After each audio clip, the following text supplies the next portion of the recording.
ससुराल का किराया ही खाऊंगी। साइली अपने माँ बाप की इकलौती औलाद थी। वो छोटी थी तब से अपने पिता को ज्यादातर घर के बाहर काम पर होते हुए ही देखती थी। साइली के माता पिता ज्यादा गरीब नहीं थे, लेकिन मिडिल क्लास होने की वजह से वो अपने काम से ज्यादा छुट्टियां नहीं ले पाते थे।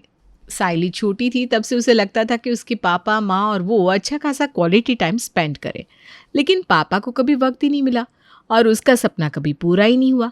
ऐसे ही कई साल बीत गए। अब साइली बड़ी हो गई थी। रात के समय डाइनिंग टेबल पर साइली के पापा, हमारी बेटी अब बड़ी हो गई है, आपको नहीं लगता अब हमें हमारी साइली की शादी करनी चाहिए? वैसे उसके लिए अच्छा खासा रिश्ता आया है, पहले भी आए थे लेकिन मुझे कुछ पसंद नहीं आए थे। मेरी शादी? नो वे, अभी नहीं माँ, मुझे नहीं करनी शादी। और वैसे भी मैंने मेरी शादी को लेकर कुछ अलग ही सोचा है। अरे बेटा, आज नहीं तो कल तुम्हें शादी तो करनी होगी, और तुम्हें जो भी शादी को लेकर लगता है वो हमें बता दो। हम तुम्हारे लिए वैसे ही रिश्ते ढूंढेंगे जैसे तुम्हें चाहिए। पापा, मेरा हमेशा से सपना था कि मेरी एक बड़ी फैमिली हो, हम सब मिलकर खूब मज़े करें। एक बड़ी फैमिली मेरे नसीब में तो नहीं थी, लेकिन आप दोनों के साथ भी कभी मुझे अच्छा खासा टाइम स्पेंड करने को नहीं मिला। आप हमेशा काम पर ही लगे रहते थे, क्योंकि हमारी ऐसी कंडीशन थी कि अगर हम काम नहीं करेंगे तो घर में पैसे नहीं आएंगे। लेकिन मुझे एक ऐसा घर चाहिए जिस घर में काफ़ी सारे लोग रहते हो, जैसे टीवी सीरियल में दिखाते हैं, और उनके कुछ घर या फिर कुछ प्लॉट्स उन्होंने किराए पर दिए हो, ताकि कुछ काम करो या ना करो घर में आराम से पैसा आता रहेगा, यानी पैसों का भी टेंशन नहीं रहेगा। मैं मेरे पति के साथ, फैमिली के साथ आराम से रह पाऊंगी। हाँ मेरी प्यारी बेटी, मैं तुम्हारे लिए ऐसा ही घर ढूंढ रही हूँ जहाँ पैसा ही पैसा हो। तुम चिंता मत करो, तुम्हें मेरे जैसी एक एक रुपया जोड़कर गृहस्थी नहीं चलानी पड़ेगी। मैं तुम्हारे लिए इतना अच्छा खासा ससुराल ढूंढूंगी कि मेरी बेटी वहाँ राज करेगी, राज, बिल्कुल टीवी सीरियल में दिखाते हैं वैसे। और मेघना अपनी बेटी के बड़े ससुराल के सपने में खो जाती है। हो सपनों की महारानी, अपनी बेटी के बड़े ससुराल के सपनों से बाहर आओ। मेघना, नसीब नसीब होता है। अगर हमने हमारी साइली के लिए कितना भी आरामदायी जीवन चाहा, और अगर उसके नसीब में काम है तो उसे काम करना ही होगा। ऐसे लालच करना अच्छी बात नहीं है, वरना जो हम भगवान से मांगते हैं भगवान हमेशा उल्टा ही दे देते हैं। अब बस भी करो, पूरी ज़िंदगी भर आप मुझे ज्ञान ही दे रहे हो। अब मुझे अपनी बेटी के बारे में किसी का कुछ नहीं सुनना। हाँ पापा, अगर मैं शादी करूंगी तो अमीर घर में ही, नहीं तो नहीं। साइली बड़ा घर और आरामदायक जीवन चाहती थी, इस वजह से काफ़ी सारे रिश्तों को पहले ही ना कर देती थी। फिर एक रिश्तेदार की शादी में उन दोनों की मुलाकात होती है। कार्तिक को साइली देखते ही पसंद आ जाती है। कार्तिक अमीर घर का बेटा था, उसे कमाने की बिल्कुल भी चिंता नहीं थी। उनकी बड़ी बड़ी होटल थी जहाँ काम पर लोग रखे हुए थे। कई होटल किराए पर दी हुई थी। उनके कुछ घर भी थे जिससे किराया आता था। जैसे ही कार्तिक की माँ साइली की माँ से रिश्ते की बात करती है, वो तुरंत ही हाँ कह देती है।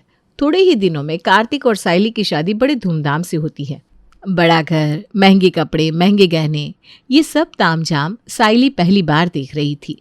उसे अपने नसीब पर बड़ा ही गर्व होता है। शादी के 2 दिन बाद फोन पर साइली, माँ, ये घर कितना सुंदर है और ये लोग मेरा काफ़ी ख्याल रखते हैं। मेरी सास तो मुझे कुछ काम ही नहीं करने देती, और मेरी ननद है ना, वो भी बहुत अच्छी है। मेरा पति तो कितना प्यार करता है मुझसे। माँ, मेरे तो भाग्य ही खुल गए। मुझे तो ऐसा लग रहा है जैसे मैं महारानी बन गई। हाँ बेटा, तुम महारानी बनो, इसीलिए तो मैंने इतने उपवास किए। मेरे सारे सपने पूरे हो गए। अब तो मैं मंदिर में जाकर प्रसाद भी चढ़ाऊंगी। बस तुम खुशी से रहना और अपनी इस गरीब माँ को भूलना मत। चल रखती हूँ, मुझे मंदिर जाना है। हाँ हाँ माँ, मुझे भी नाश्ता करना है, बाय। पूरे घर वाले नाश्ते के टेबल पर इकट्ठा होते हैं। बेटा साइली, तुम्हें कोई परेशानी तो नहीं है ना? मतलब घर तो तुम्हें पसंद आया ना? अगर किसी भी चीज़ की कोई कमी हो तो तुम दिल खोल कर बता देना, कार्तिक तुम्हारे लिए ले आएगा। मुझे तो किसी चीज़ की कमी नहीं है मम्मी जी इस घर में, लेकिन मैं सोचती हूँ हमारा इतना बड़ा घर है और नौकर भी। माना कि कमलाबाई है घर की साफ़ सफाई करने के लिए, लेकिन हमें और भी कुछ नौकरों की ज़रूरत है हमारे किचन के लिए।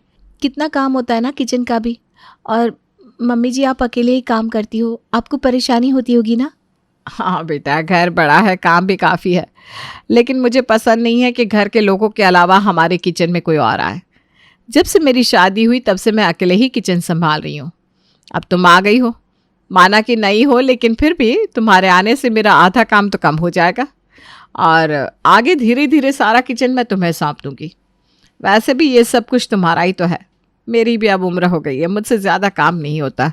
मुझे भी काम की आदत नहीं है मम्मी जी, इसीलिए तो कह रही हूँ कि हम कुछ नौकर रख लेते हैं। अरे बेटा, आदत किसे होती है? जब हम काम करते हैं तभी तो धीरे धीरे काम की आदत होती है। तुम्हें भी हो जाएगी। धीरे धीरे इस घर को, सारे घर के कामों को तुम अच्छे से समझ जाओगी। फिर देखना, तुम्हें नौकरों की ज़रा भी ज़रूरत महसूस नहीं होगी। और मैं हूं ना, मैं भी तुम्हारी मदद करूंगी।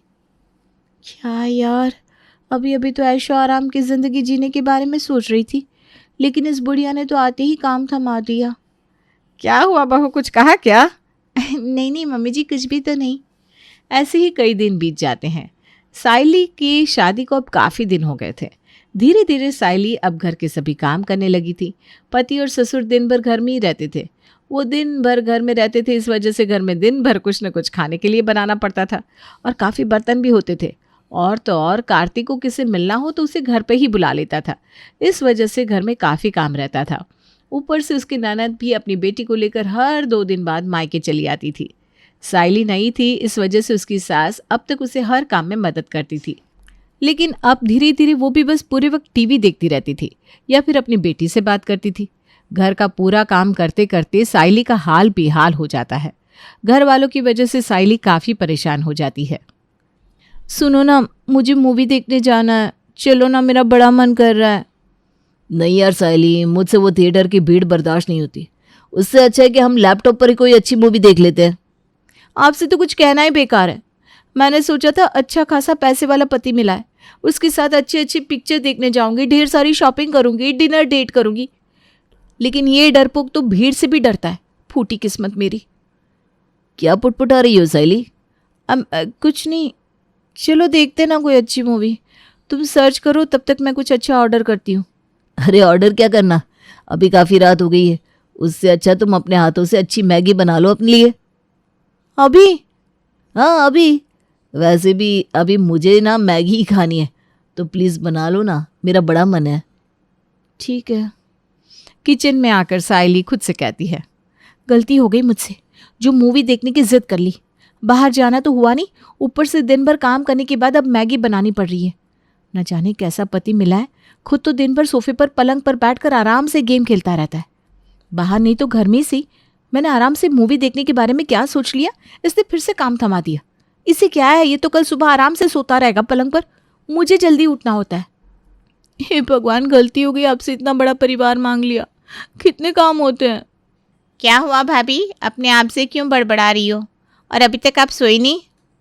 मेरे नसीब में इतनी जल्दी नींद कहाँ है दीदी, अभी भी दिन का काम खत्म नहीं हुआ।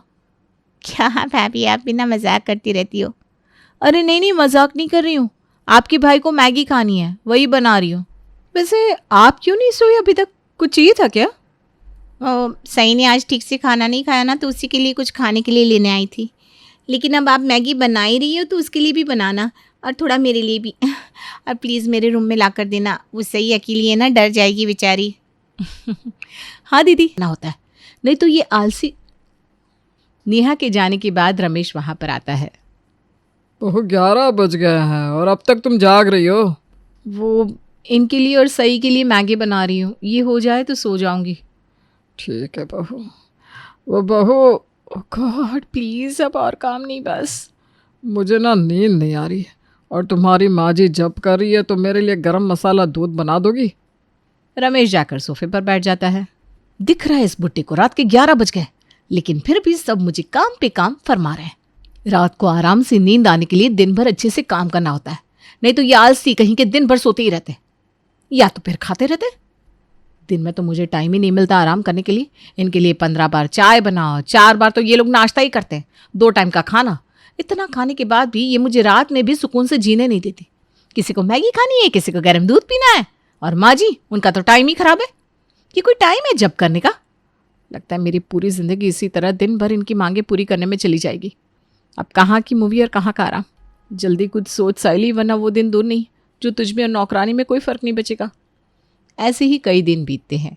दिन भर सबके काम करते करते सबके लिए नाश्ता चाय खाना बनाने में ही साइली का पूरा दिन निकल जाता है। आरामदायी और ऐश की ज़िंदगी जीने का साइली का सपना अधूरा ही रह जाता है। एक दिन साइली की माँ उसे मिलने आती है। नमस्ते नमस्ते बहन जी, कैसी हैं आप? और हमारी बिटिया कैसी है, कहाँ है?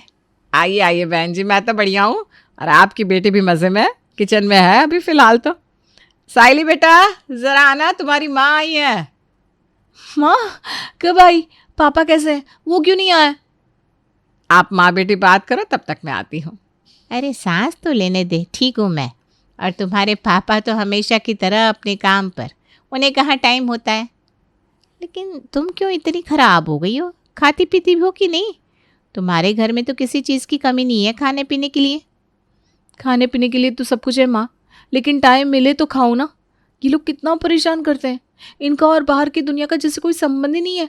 होटल का किराया आता है और कोई काम करने या फिर कमाने का टेंशन ही नहीं है। ये सीसीटीवी के थ्रू पूरे कामकाज पर घर बैठे ही ध्यान रखते हैं। मेरे ससुर जी, उनके ना कोई दोस्त है ना उन्हें कुछ काम, वो भी दिन भर घर में बैठे रहते हैं। और मेरी सास तो बस दिन भर टीवी से चिपकी रहती हैं। फिर क्या, दिन भर इनके लिए खाना नाश्ता बनाते रहो। दिन में कम से कम 10 से 15 बार तो ये लोग चाय ही पीते हैं। मैं तो तंग आ गई हूँ। और ये लोग कम थे तो ऊपर से मेरी ननद भी हर 2 दिन बाद चली आती है अपने मायके। और उनकी बेटी, वो तो स्कूल जाती नहीं, बस यहाँ आकर घर फैला कर रख देती और दिन भर कुछ ना कुछ खाने के लिए मांगती रहती है। हाय मेरी प्यारी बेटी, इस वजह से मुरझा गई है तू। सच में तुम्हें कितने काम होते हैं। लगता है अभी भी खाना बना रही थी। वैसे किचन के लिए कोई नौकर क्यों नहीं रख लेती? मेरी सास वो नहीं मानती। उनका कहना है किचन के कामों के लिए कोई नौकर नहीं रखना। उन्हें खाली फुकट की नौकरानी मिल गई है ना, अब वो क्यों रखेंगी? सच कह रही हूँ माँ, अगर मुझे पता होता ना कि ये बड़े घर के लोग ऐसे होते हैं तो मैं कभी भी ऐसे घर में शादी नहीं करती। लेकिन अब क्या, मैं कुछ बदल भी तो नहीं सकती। क्यों नहीं बदल सकती? ज़रूर बदल सकती है। तुम्हारी प्रॉब्लम बस इतनी है ना कि ये लोग दिन भर घर में ही रहते हैं, इस वजह से तुम्हारा काम बढ़ता है। अगर ये लोग दिन भर घर में नहीं रहेंगे तो तुम्हें कोई काम भी नहीं रहेगा। तो तुम ये सोचो कि इन लोगों को घर के बाहर कैसे भेजना है। हाँ माँ, आप सही कह रही हैं, लेकिन इन लोगों को घर के बाहर कैसे भेजूं? देखो, मैंने तुम्हें रास्ता दिखा दिया, अब उस रास्ते पर चलना कैसे वो तुम खुद सोच लो। अपनी बेटी से मिलकर मेघना वहाँ से चली जाती है। लेकिन मेघना ने जो कुछ भी कहा था साइली उसी पर विचार कर रही थी। 2-3 दिन निकल जाते हैं। रमेश हॉल में बैठा था और उसे बड़े ज़ोर ज़ोर से खांसी आ रही थी। अरे पापा जी, क्या हो गया आपको? इतनी खांसी क्यों आ रही है? ये लीजिए पानी। पता नहीं बेटा क्या हो गया, बड़े ज़ोर से खांसी आ रही है। लगता है शायद मौसम बदल रहा है ना, इस वजह से। और हाथ पैर में भी बड़ी अकड़न हो रही है। कल तो काफ़ी ज़्यादा सांस भी फूल रही थी। बुरा मत मानना पापा जी, लेकिन मुझे लगता है कि क्या हुआ बेटा, बोलो ना, मुझे बुरा नहीं लगेगा। आप ना काफ़ी ज़्यादा चाय पीते हैं, मीठा खाते हो, इस वजह से शायद आपको खांसी हो रही है। और दिन भर एक ही जगह पर घर में बैठे रहते हो, कहीं घूमते फिरते भी नहीं हो, इसीलिए आपके शरीर में अकड़न हो गई है। हाँ बहू, तुम सही कह रही हो, लेकिन अब मैं क्या करूं। डॉक्टर के पास जाओ तो वो कुछ ना कुछ मन में डाल देते हैं और उनकी कड़वी दवाइयाँ मुझे अच्छी नहीं लगती। मुझे लगता है पापा जी आपको कुछ दोस्त बनाने चाहिए, ताकि उनके साथ आपका मन बहल जाएगा। सुबह सुबह गार्डन जाना, वहाँ अच्छे से एक्सरसाइज करना, कभी कभार दोस्तों के साथ घूमने जाना, और दिन भर हमारी इतनी होटल है, हमारे कामकाज पर ध्यान रखना। यानी आपके शरीर में जो अकड़न हो रही है ना, वो दूर हो जाएगी और आपका शरीर भी तंदुरुस्त हो जाएगा। हाँ बहू, तुम सही कह रही हो, कल से मैं वही करता हूँ। रमेश को तो साइली अपनी मीठी मीठी बातों से बहला फुसला देती है और वो कार्तिक के लिए चाय लेकर उसके कमरे में जाती है। तभी वो बहुत ज़्यादा गुस्से में था। क्या हुआ कार्तिक, इतना गुस्सा क्यों कर रहे हो? गुस्सा नहीं करूँ तो क्या करूँ? हमने हमारे होटल पर जो मैनेजर रखा है उसे हमें इतना पैसा देते हैं, लेकिन ये काम चोर काम पर ध्यान ही नहीं देता। वो 2 दिनों के लिए कहीं घूमने चला गया था, मुझसे पूछे बिना। होटल में कितना बड़ा झगड़ा हो गया, कस्टमर तो होटल पर केस करने के बारे में बोल रहा था और चोरी भी हो गई। लेकिन ये अच्छी बात हुई कि चोर पकड़े गए तो ज़्यादा नुकसान नहीं हुआ और प्रॉफिट तो जैसे रुक ही गया है, बस खर्चे पे खर्च हो रहा है। कार्तिक, तुम्हें गुस्सा करना है ना तो खुद पर करो, उस मैनेजर पर नहीं। क्यों, मैंने क्या किया? जिस कारोबार में खुद मालिक का ध्यान नहीं होता, वो कारोबार कभी भी सफल नहीं होता। तुम तो दिन भर घर में ही बैठे रहते हो, होटल कौन आ रहा है कौन जा रहा है इससे तुम्हें कोई लेना देना नहीं है। और सीसीटीवी उससे क्या होता है, एक वायर निकाल दो तो तुम्हें क्या हो रहा है पता भी नहीं चलेगा। पर कैसे होगा प्रॉफिट और कैसे आगे बढ़ेगा हमारा कारोबार? हाँ यार साइली, तुम सही कह रही हो, गलती मेरी ही है। लेकिन अब तक जो हुआ सो हुआ, अब और नहीं। मैं कल से ही पूरा कारोबार अपने हाथ में ले लेता हूँ और अच्छे से होटल का ध्यान भी रखूँगा। कल से पति काम पर जाएगा, ये सुनकर साइली काफ़ी खुश थी। तभी विनय उनके घर आता है। भाभी, नेहा और सई कहाँ हैं? उनको बुलाओ ना। अरे क्या हुआ भैया, अब बैठी तो सही। तभी नेहा और सई कमरे से बाहर आते हैं। नेहा, मुझे माफ़ कर दो, हम दोनों हमेशा झगड़ा करते थे, इस वजह से तुम हमेशा मायके आ जाती थी। लेकिन हमारे झगड़े का असर हमारी बच्ची की शिक्षा पर हो रहा है। उसके सारे दोस्तों ने स्कूल में टॉप कर दिया है, लेकिन हमारी सई फेल हो गई है। मैं प्रॉमिस करता हूँ अब मैं तुमसे कभी भी झगड़ा नहीं करूँगा और तुम्हें बार बार अपने मायके नहीं आना पड़ेगा। हम दोनों मिलकर हमारी बेटी की शिक्षा पर ध्यान देंगे। विनय नेहा और सई को लेकर अपने घर चला जाता है। ऐसे ही 2-3 दिन बीत जाते हैं। एक दिन शुभा बड़ी उदास होकर सोफे पर बैठी थी। क्या हुआ मम्मी जी, आप इतनी उदास क्यों हैं? पहले दिन भर कार्तिक और उसके पापा घर में रहते थे, नेहा और सई भी दिन भर घर में ही रहते थे, तो मेरा दिल बहल जाता था। लेकिन तुम तो दिन भर काम में रहती हो, अकेले मैं बोर हो जाती हूँ। मेरे पास ना एक आइडिया है मम्मी जी। यहाँ पास में ही एक मंदिर है, वहाँ कीर्तन भजन चलते ही रहते हैं सुबह शाम। तो आप मंदिर जाइए, वहाँ आपकी कुछ सहेलियाँ भी हो जाएंगी और दिन में यहाँ पास ही बुनाई के क्लास होते हैं, आप वहाँ जाइए, आपको अच्छा लगेगा। अरे हाँ बहू, तुम सही कह रही हो।